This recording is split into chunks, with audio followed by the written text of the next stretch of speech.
Ho ho buddies, sponsored Borderline Games. I'm Gareth and welcome to 9 Hours, 9 Persons, 9 Doors. Last time we were in the engine room, something like that, and we solved another one of the escape rooms. Also, Akane is progressively getting iller. She keeps on having this weird fever. Is it real? Is it fake? Who knows? Let's carry on. So now we're in, I don't know, some kind of cargo room, I think it's called. And we're going to try and solve another weird room set by Zero. Let's do a little click around. There are a bunch of bags here. Wonder what's in them. Oh, card with a headshot. A card with Santa's face printed on it. Weird.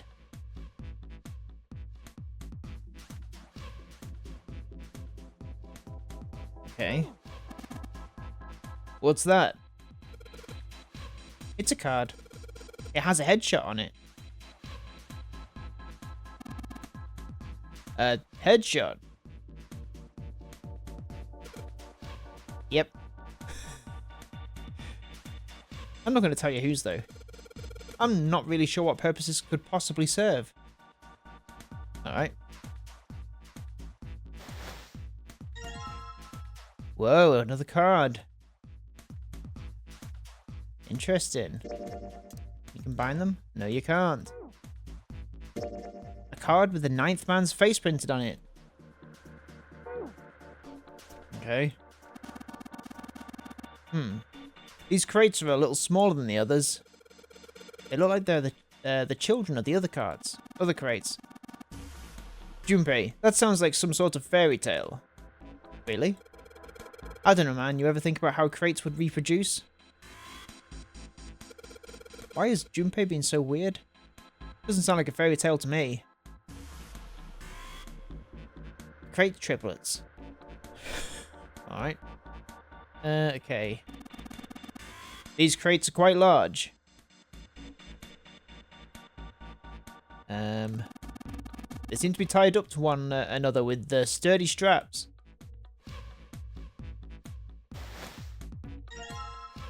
Card with a headshot. Card with Clover's face printed on it. Ooh. Snake. Is that Snake's card? Yeah, you want to see it? No, that's fine.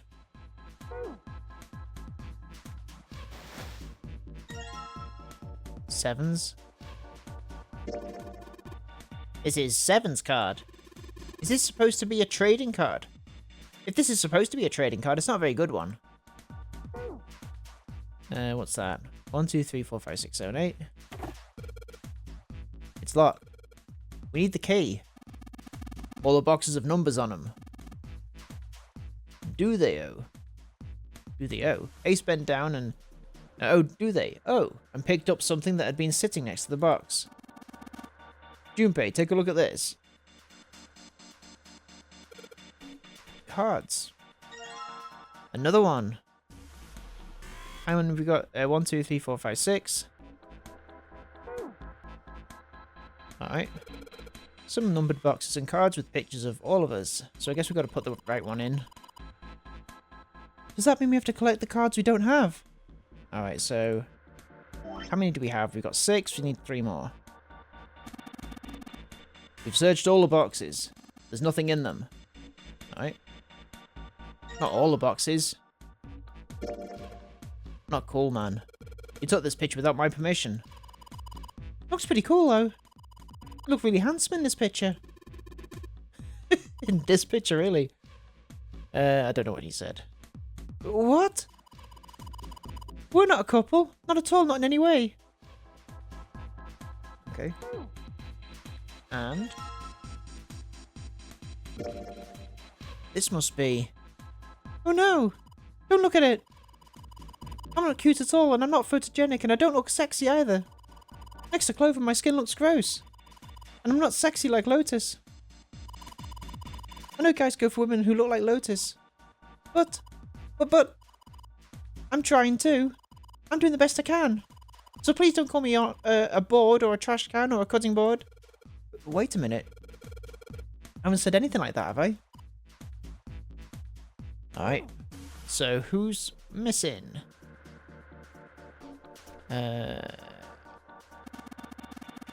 Some sort of liquid in these barrels. I'm not sure what it is, however. There's nothing in the bag anymore. What more are you missing? The box, there's nothing inside. Don't get excited. A few crates tied to another with several straps. There we go. Ace. It's Ace's card. You look like some kind of European lord. Oh, my headshot. You want to see it? It's actually a pretty good picture. No, I don't need to see it. In fact, we really ought to get back to our search. Okay, so now... Let's have a look, so... Now we finally have all 9 picture cards. We just need to insert these cards into the slots in the front of each box. Junpei stared at the cards in his hands. Ace peered over his shoulder at them. You know which cards goes in which box, yes? Junpei gave him a look. Yeah, of course I do. It's really obvious. You just match our numbers to the numbers. Then you pop the corresponding card in the right box. So for instance, the card with the picture of Ace on it goes into box 1. The card with the picture of Snake on it goes into box 2, and so on. Ah, I see. Huh. What is it? Junpei thought he might have imagined it, but he could have sworn Ace stiffened.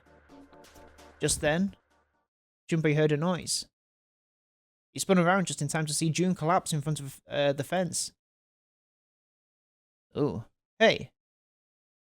Geekiak is online playing Nadia. June, are you okay? She did not respond. Junpei spun back around to face Ace. I'm sorry, I gotta go check on her. You finished the box thing, alright? Very suspicious. Just put the cards in the boxes. I'm counting on you. He shoved the cards into Ace's hands and ran off toward June. Are you alright? What happened? Junpei called out to her as he ran. Can you stand? As he arrived, June was climbing to her feet with Santa's help. I'm sorry, I'm fine. I just tripped. Don't give me that. Now's not the time. But it's true, I tripped over a box. Just let me see for a sec. Junpei put his palm on her forehead. Forehead. Oh. You're still warm. The temperature was much the same as it had been the last time he checked. She wasn't hot, like she'd been before, but she was still warm. Her fever wasn't completely gone. I saw her fall. I think she really did just trip on something, you know. Junpei would have been more willing to agree if June hadn't needed quite so much help standing up. Still, to fall down like that. I think she's probably still a little messed up. June was doing her best to busy herself brushing dust off her dress. Her smile looked a little embarrassed, and her face was a little bit flushed. But she did a great deal better than she had. Still. Alright, well, let's get out of here as fast as we can, so we can get you to the hospital. Oh, I don't think, it's anything that serious. I just need a little medicine and some sleep and I'll be fine. Medicine? Medicine? Huh. Well, if we could get in touch with anyone outside, I'll bet Ace could swing that for you easy. Ace? Why? Huh, don't you know? He's the president of a pharmaceutical company. Oh. Cradle Pharmaceutical is the name, I think. Their flagship product is an anesthetic drug called Sorpril. Sorpril? Sorpril? I've heard of that somewhere before. Junpei couldn't shake the feeling that he'd heard about Sorpril before. Santa continued. Sorpril. It's an anesthetic that's a gas at room temperature, a lot like how nitrous oxide is. Oh, Ace. It takes only a few seconds to spread, and even a small amount is very effective. bunch of countries quickly accepted it for widespread use within their police and military forces. It was an effective crowd suppressant and room clearer. It was practical, ethical, and the humane nature of it made it the ideal drug. It's been around for about 6 years. They developed it from the extracts of several different roots. It became popular almost as soon as it was made public, with many governments placing large orders. Demands for Sopril skyrocketed, and of course, that meant Cradle Pharmaceuticals stock did too. Why do you know all this? Santa's information was interesting, but Junpei couldn't help but feel a little suspicious. Santa's reply was blunt and simple. I heard it from the old man himself. From Ace, when? By the number 4 door at the central stairway when we were searching for the second classroom. Remember when Snake, 7 and you went to door 5? It was back then. I asked him what he did for a living, but he said he ran his own company. After that, he just started talking, and I guess it just came up, you know? Are you worried about something? No, nothing. As he spoke, Junpei looked over toward Ace. He seems to be having difficulty with the 9 boxes. What the hell is he doing? He turned back to June and Santa. June, don't push yourself, alright? Yes. Santa, could you take care of her?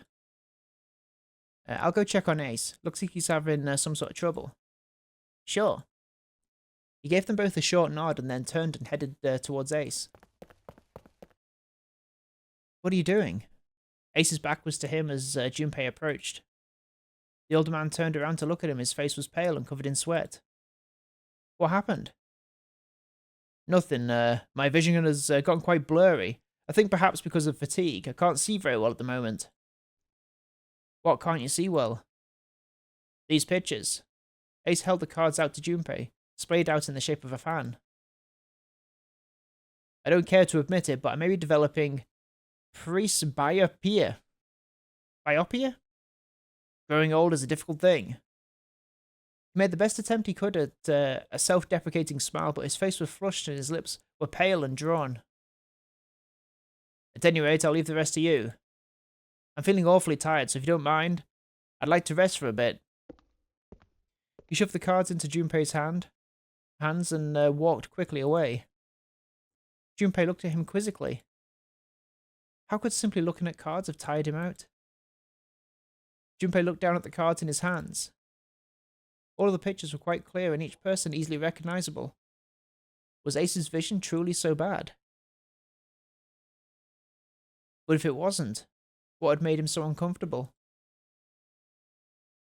That was when Junpei remembered what he'd heard from Lotus much earlier. Prosopagnosia. Prosopagnosia. Well, put simply, it means a condition where the mind can't distinguish between human faces. Oh.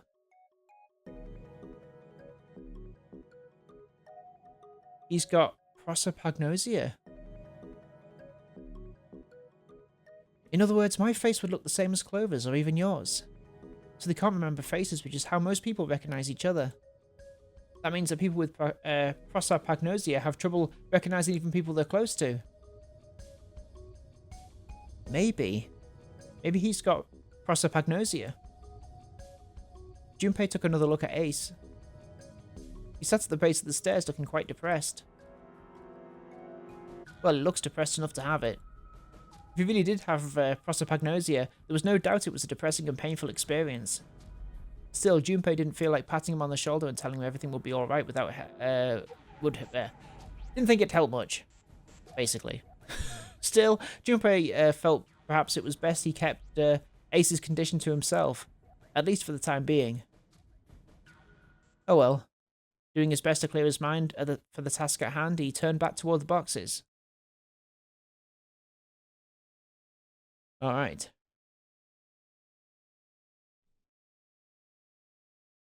Time to solve 9 boxes puzzle. 9 cards with pictures and 9 boxes. Junpei stared at them for a moment and then began. Ace's card is box 1. Snake's is in number 2. I just need to do the same for the rest. And finally, the 9th man card in box 9. All 9 box lids popped open at once. Yeah, they opened. He peered inside. What the? In each box was a single pin. 9 pins. They looked a little like sewing pins, but much thicker. I guess I'll take them with me. Junpei collected them all quickly and shoved them into his pocket. Alright.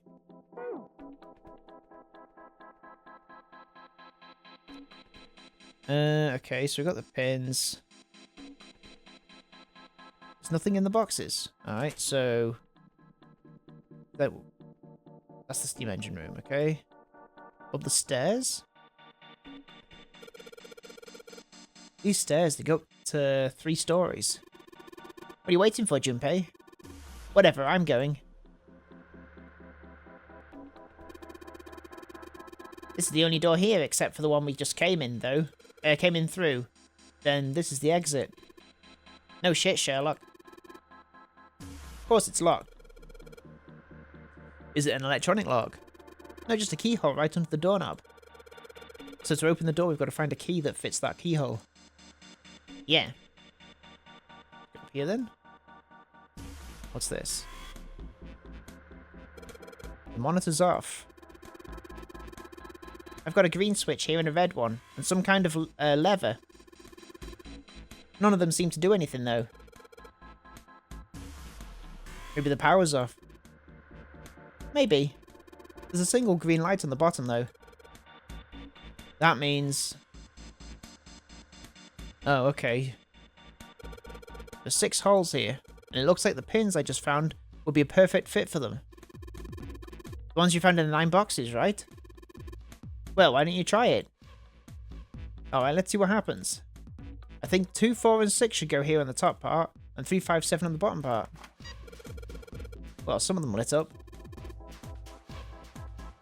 Yeah, 3 and 6. I wonder if there's some kind of rule that determines which lights go on. Well, I'll put the 2, 4, and 6 pins on the top part, and the 3, 5, 7 pins on the bottom. You think? You think maybe it's the digital route?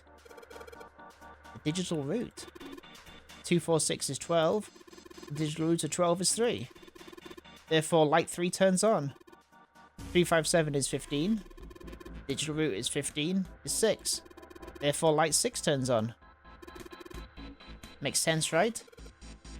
I see. The lights that match the digital route of the pins inserted on the top and lower parts will light up. So that's how it works. But there's one other thing I'd like to check. Well, if he wants to try, he's certainly welcome to. So, you put the 1, 2, and 3 pins on the top, and the 6, 7, and 8 pins on the bottom. Oh. It turned off. Right, 6, 7, 8, 21, so 3. Therefore, light 3 turns off. 1, 2, 3 is 6. Digital route of 6 is 6. Therefore, light 6 turns off. Oh, I get it now. If the digital route for the pins you insert is the same as the number on the lights that are lit, those lights turn off. Yeah, it looks like that's the trick. Alright, now we know how it works. You want to give it a try? Wait, you mean you know what we're supposed to do with those lights? Well, no, but I figured we could try and see if we can turn them all on, you know? I figure something's got to happen if we can manage that. Turn on the lights, huh? Okay, Junpei, let's make sure we know how this works, alright? Pick one of the 6 holes, then pick one of the pins in your hand and insert it into the hole. Keep it up until all 6 of the holes are filled. Once all the holes are filled, the lights with the numbers that correspond to the digital routes of the pins in the upper and lower parts will turn on. However, if a digital route corresponds to a light that is already on, that light will be turned off. The goal is to turn all the lights on. Okay, let's do it. So we can turn... So we've got to make sure that we don't turn anything off. So 1, 3, 5. 135 will turn 9 off, will it? So we've got to enter. Okay. So 1, 4. We'll do 1. And then 6, 7, 9. 6, 7, 8. We'll do 6.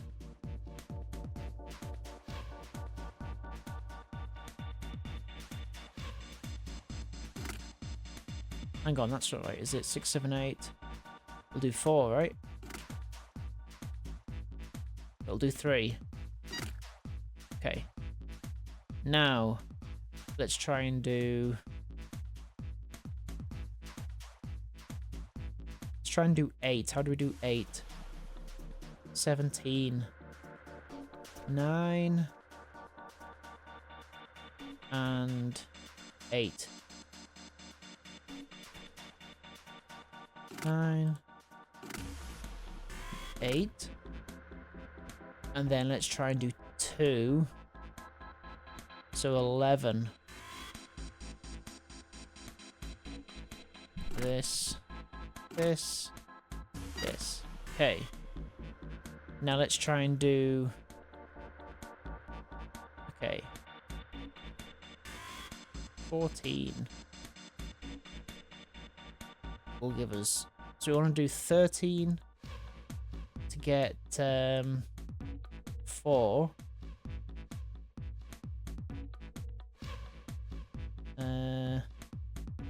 13 to get 4 would be this. Let's get 6 by getting 17.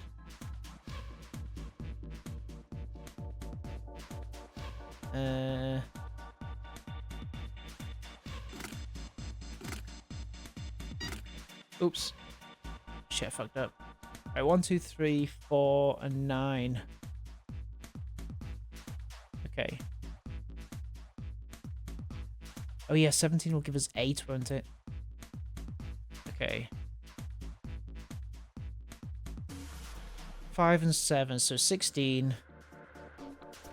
2 8s.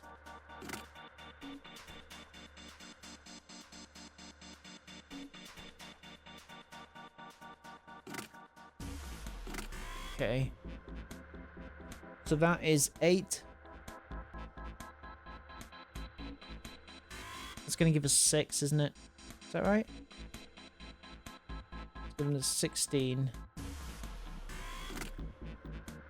But this will give us... That'll give us 17. So can I give us 14 with just this? Turns out I can. Okay, so now can I give us 6 and 8?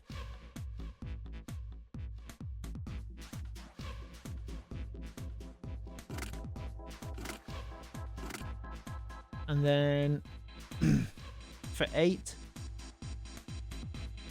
4, 6, and 7.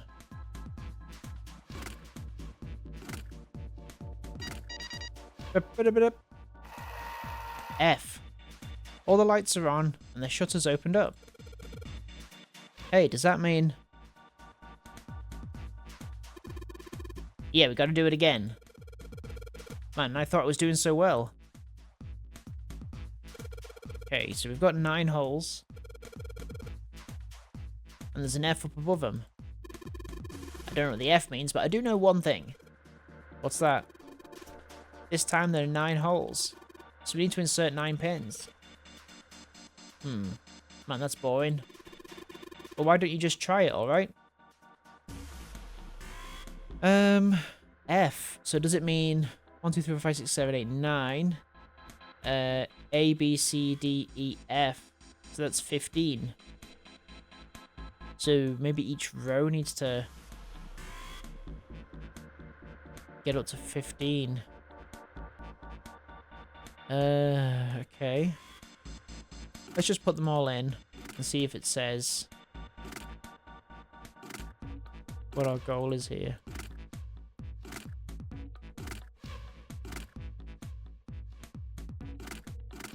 Nope, it doesn't. I mean, this is definitely a 15, right? A, B, C, D, E, F. So 9 plus 6 is 15. Okay. So one route is 4, 5, and 6.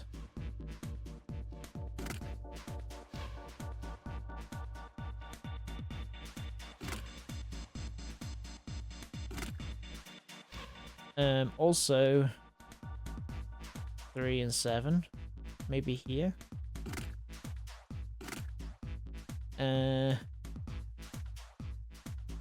Also 2 and 8,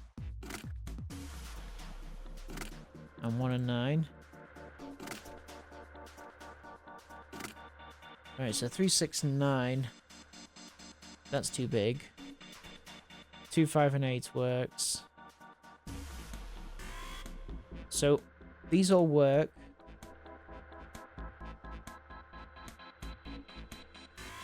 So it's just about switching these.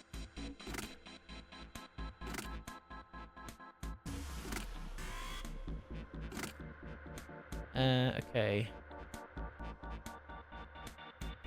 7, 2. Switch these two. Actually. 3, 6, and 9.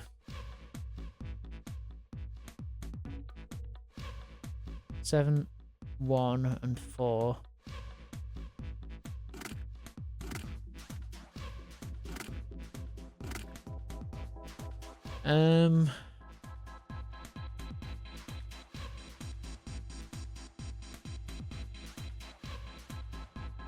Six and 7. Right, so 1, 2 things that add up to 15, 2 things that add up to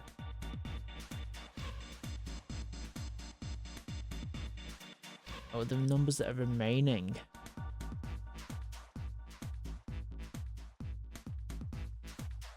Uh, 6 and 7 won't do it, will it? Right?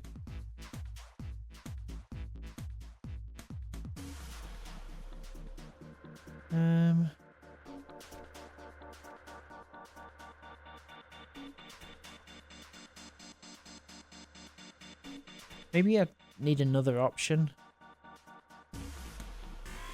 Maybe I need to switch one of these lines, because the potential problem here is that we've got 4, 6, 5. That's right. 3, 5, and 7.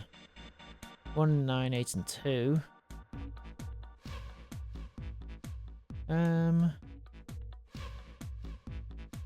Okay, but maybe we can work it out if we... So this and this, switch those two. 2. If I switch those two, that means I need to switch this and this.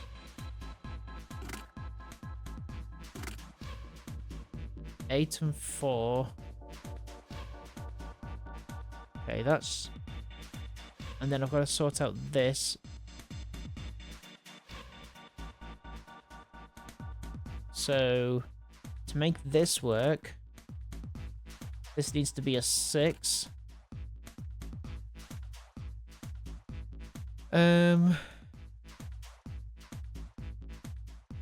Which means... Is that right? No.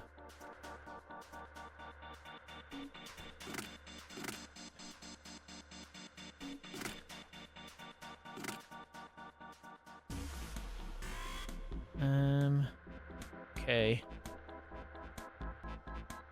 Bum, bum, bum, bum, bum, bum, bum, bum. Now that should be there. Oh, there we go. Got it. There we go. All pins inserted, all lights lit. We did it. Power's on now. It looks like there's electricity going to the monitor on top now. Alright, let's see if we can activate the device on the top. Okay. A green button, a red button, and a lever. Well, this is a pretty tough one. Another puzzle. I wonder what these do. I think this might help. But what the hell is this? Where did you find this? What is that? Where'd you find it? I found it when you were messing around with the pinholes. It looks like instructions for this thing. According to what it says here, this thing's a remote control for that. That? Yeah, that. What's he pointing? Oh. That machine over there, apparently it's called the Pushmaster 5000. Are you serious? Whatever, so what are we supposed to do with it? You see the coffin over on the top of the crates? Oh, yeah. Yeah? Don't you want to know what the deal is with it? I do. You want to check it out? Yeah. Alright, how do you think we're going to get there? Well, there were some crates on the right side of the fence that someone piled up like stairs. Maybe we make a path to the coffin from there. How would we do that? Line up the crates, I guess? That sounds about right. I guess this is just another of Zero's puzzles. Anyway, let's give it a shot. Oh, looks like the Pushmaster 5000 runs off a battery. So to keep it from using up its energy too fast, it's been programmed so that it'll only start moving once its path has been completely programmed in. Alright. I'll keep that in mind. New material has been added to the file screen.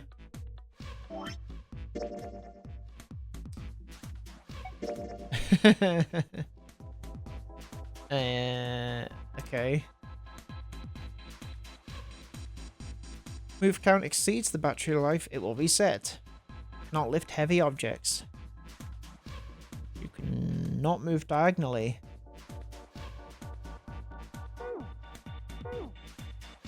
Alright, let's do it. The monitor shows a top-down view of the area where we can move the machine. Once I want to send my orders to the Pushmaster 5000, I just pull a lever. This is the reset button. It allows me to start over again. Once I want to activate the program, I just pull a lever. This is the return button. It allows me to quit command. Once I want to activate the program, I'll just pull a lever. Once I want to send my orders. Alright, let's give it a try. Sure thing. Just keep in mind that there's a limit on the battery, alright? The battery dies after 50 moves. At least that's what it says in the manual. 50 moves, huh? Also keep in mind that the Pushmaster 5000 can't move the heavy metal crates, okay? Got it. Instructions for operation. When a square adjacent to the Pushmaster 5000 is clicked, the Pushmaster 5000 will move to that square. If there's a crate in the way, the Pushmaster 5000 will push up to a single crate. Move the crates appropriately and efficiently and fill the yellow areas. Okay.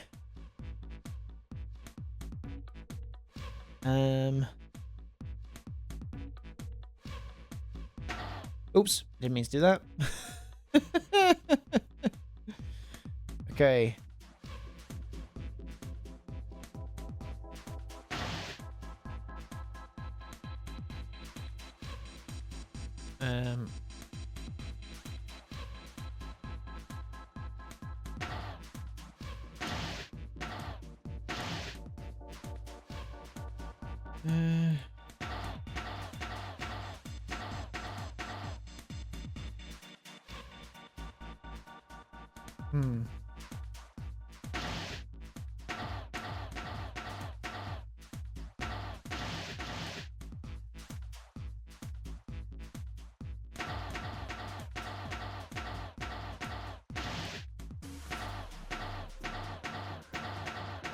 Alright, so my job is to get all of those crates lined up. Right, okay. Okay.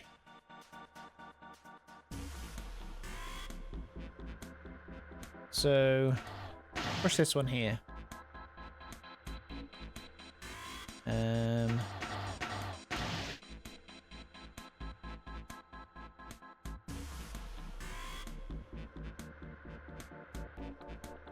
Okay.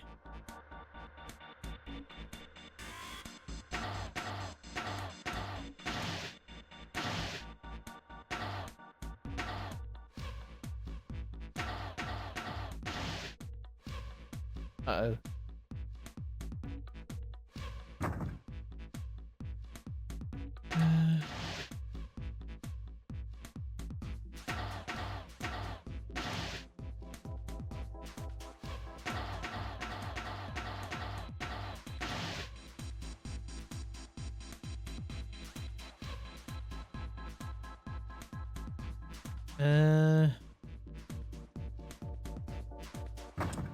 Okay. This is hard. I feel like this is a good move.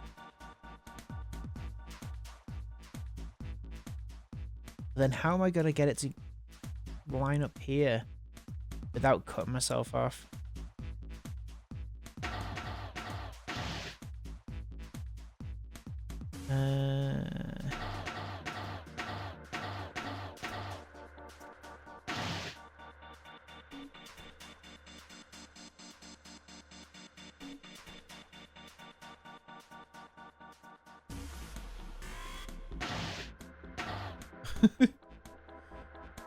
Oh, fuck. Reset.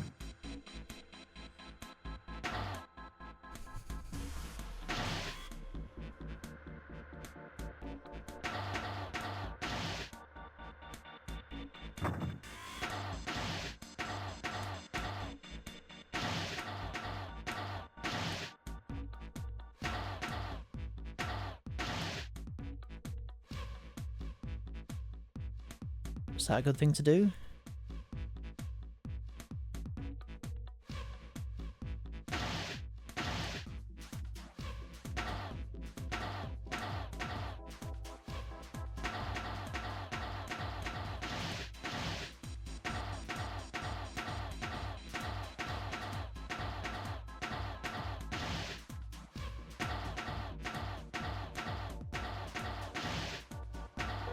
Oops.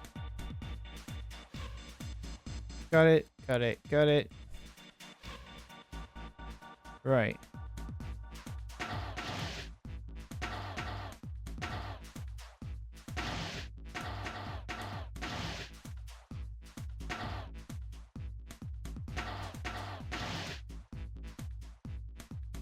Okay.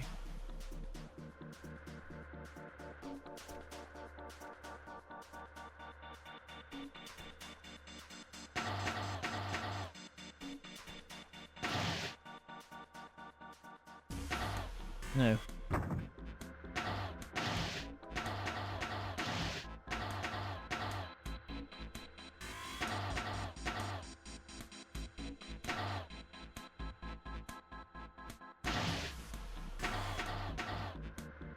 Oops. Sucks I can't go back. Does it give me an extra move? So that way. That way.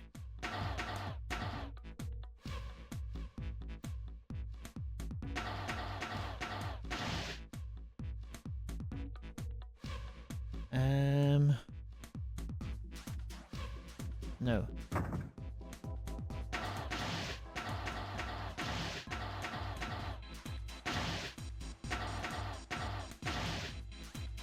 Okay, now.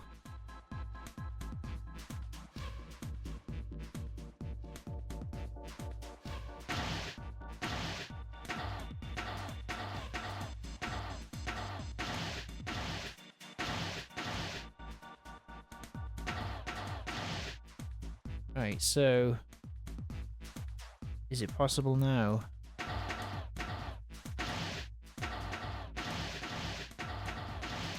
No. Fuck. Okay.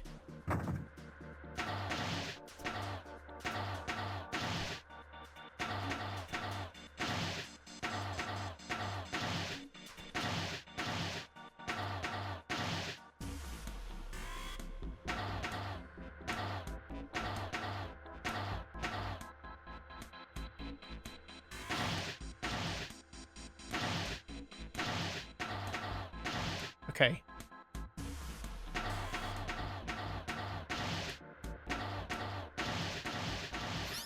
Boom. Okay, I'm done putting in the program. What do I do next? Just be quiet and watch. See, it's moving already.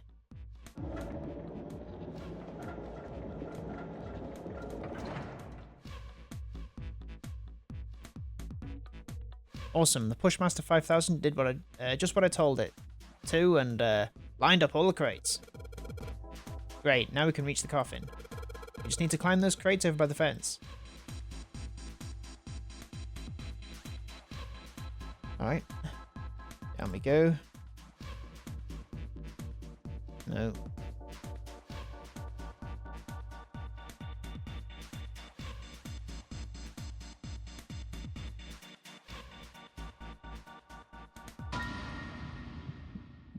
Mummy! Just kidding. Really? Whatever, just open it. Okay, okay. A small key and... A small key and... A gun! Yeah, a revolver. It looks pretty old. I wonder if this is a replica. This thing is... Are these real bullets? If this is real...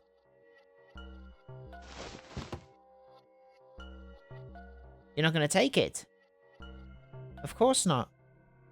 All something like this is going to do is cause more trouble. It's a powerful weapon that gives one person a huge advantage.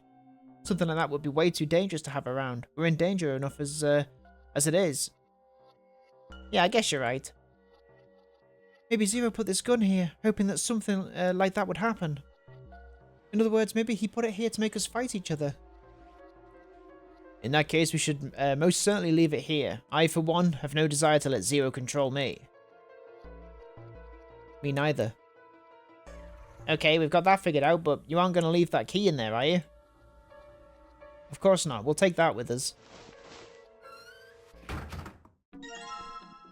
Rusty key.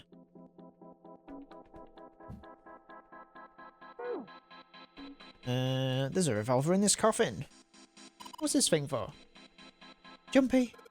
I know. I'll be there in just a minute.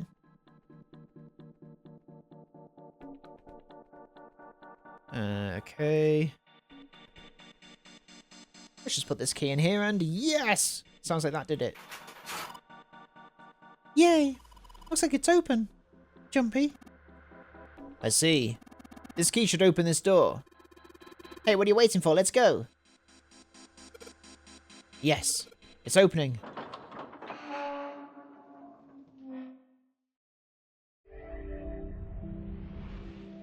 You found it. Congratulations. A long hallway, huh? Let's check it out.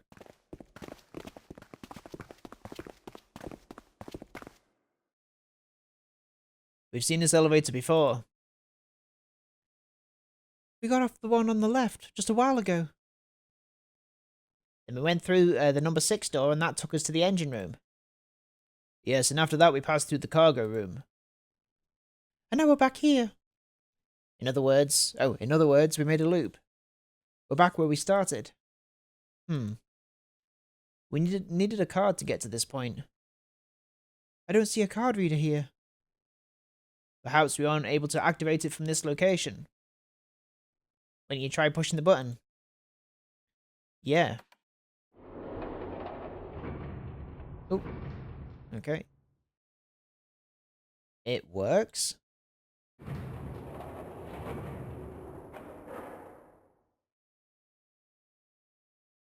Oh, hang on. That's what it should be. The elevator door opened and then eventually shut again. I think so. Keeps on pushing me out a novel screen, it's so annoying. Pushing the button had apparently restored power to the elevator. Good. Now we can go back to, can we go back if we needed to? What do we do? Should we return to C deck? No, this hallway keeps going. Even if we do end up going back, I think we should see what's down there first. I agree, let's go. The decision made, Junpei and his companions left the elevators behind and continued down the hallway. Sometime later. Looks like it ends here. Santa, who'd been walking several places in front of the rest, suddenly stopped. Oh, here we go, it's room 9 or whatever. Only one door. They searched around just in case. There isn't anything else. It's the only way to go. It was the door or nothing. Alright, let's open it. Junpei took a deep breath, readied himself, then grabbed the doorknob and pulled the door open.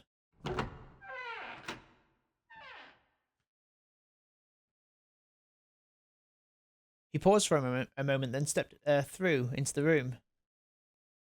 And there he saw the number that had hung over their heads since they'd woken up. 9. The 9 door. Like the numbers on every other door, this one too was a rough shape made of red paint.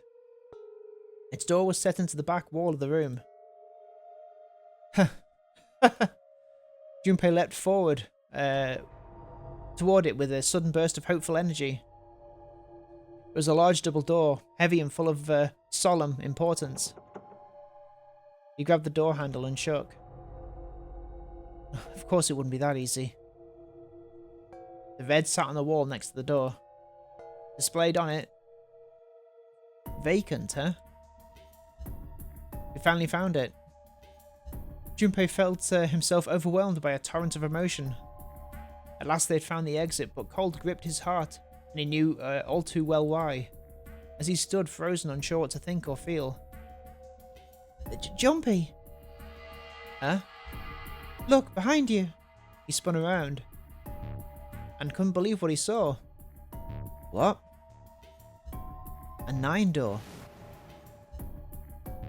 There's another one. Why? Junpei's voice was barely audible even to himself. He stumbled towards the second door as if someone somehow compelled by it. It was a small single door. It sat in the starboard corner of the room, on the same wall as the door they'd entered from, but in the opposite corner. It's 9 no matter how you look at it.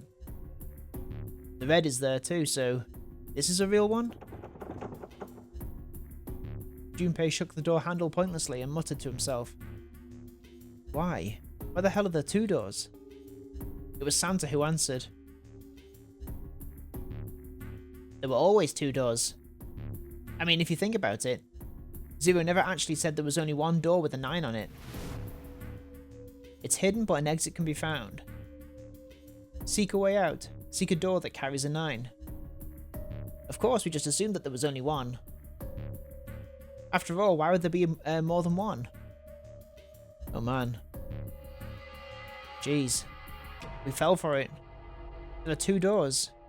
That means that all 9 people who had met at the central staircase could escape. No one would have been left behind. Now it makes sense why the bracelets are numbered 1, 2, 3, 4, 5, 6, 7, 8, 9. Divided into teams of 4 and 5 people. The digital root of both teams ends up being 9. Take 1, 2, 7, 8 or 3, 4, and 3, 4, 5, 6, 9 for example. The digital root for both teams would be 9. Or 2, 3, 4, 9 and 1, 5, 6, 7, 8. It's going to be 9. There are a bunch of combinations that work, and they all end up the same way. If one team has a digital root of 9, so would the other one. What does that mean? The answer's simple. From the very beginning, the nonary game was designed to save all 9 people. That's how it was meant to be. Zero didn't lie. He never said there'd be only one 9 door. But anyone who'd found themselves in the game would have assumed that that was the case. Fights would have broken out. One team would likely betray or deceive the other. Someone might be hurt. Someone might get killed. But eventually they'd reach this very same room and realise how pointless all their infighting was. There were 2 doors. There was no need to kill each other. They'd understand and be appalled, overwhelmed with guilt at what they'd done. This game was designed for that purpose. This nonary game. We were all arguing and fighting over doors at the beginning. But if there'd been one slip-up, one tiny mistake that led to more, everything could have been so much worse now. The thought of it sent a chill down his spine. So, what are we going to do, Junpei? A voice broke through Junpei's frantic thoughts. Santa's voice. Oh, right. Hey, keep it together, man. Sorry. Geez, so what do we do? What do you... We need to think about our next step. Our numbers are 1356. That's a digital route of 6. The 4 of us can't open the door, the number 9 door. The 4? Wait, don't tell me. Yep, there's only one combination that'll let 3 of us open the 9 door. That's why I'm asking, what now? What now? It took him no time at all to determine the answer. There was only one combination of 3 people that would give a digital route of 9. 1, 3, and 5. That would mean... No, we gotta go back. That wasn't a possibility he was willing to consider. Santa and Ace agreed. Yep. I agree. We cannot leave June behind. Junpei let out a breath he hadn't realized he'd been holding. Are you sure? I don't mind staying. June's body betrayed her true feelings. Her eyes were met with the beginnings of tears and her legs shook. It's okay. There's no way we'd leave you behind. Santa had said what Junpei had known the moment he realized with which three people could go through the door. Besides, I'd rather drown at the bottom of the ocean than escape with this sausage fest. Maybe I'll get to go to Atlanta. You sure you don't mean Atlantis? Oh, right. Perhaps it was the sudden reassurance that no one wanted to leave June behind, but Junpei laughed harder than he had in some time. Santa and Ace smiled. You guys. June blinked, tears from her eyes, and bit her lip. She didn't seem to know what else to say. Whew! And that's going to be another episode of 9 Hours, 9 Persons, 9 Doors. Next time we're going to see what happens when we go and catch up with the rest of the group. Is it going to be the same? And are we going to expect to see Santa betray us again? Find out next time on Borderline Games. Thanks for watching. I'll see you next time. Bye-bye.